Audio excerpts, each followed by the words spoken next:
तुम्हारे डॉक्टर यंत्र को सोने का बहुत प्रॉब्लम है। नहीं नहीं, नींद आती नहीं, वो नहीं, नींद आती है तो जाती नहीं है। दिन का मैं 15-15 घंटे सोता हूँ, क्योंकि ऐसे दुनिया में कोई अलार्म क्लॉक नहीं है जो मुझे उठा सकता है। इसलिए मैंने लाया है दुनिया का सबसे फ्यूचरिस्टिक अलार्म क्लॉक। इससे आदमी उठता नहीं है, उठ जाता है। रुको, इस पे 1 मिनट का अलार्म सेट करता हूँ। सोएगा मेरे साथ?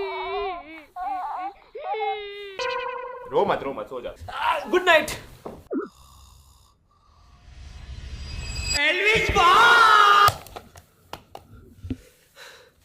एल्विश भाई, ऐसे और खतरनाक टेक प्रोडक्ट्स देखने के लिए सब्सक्राइब।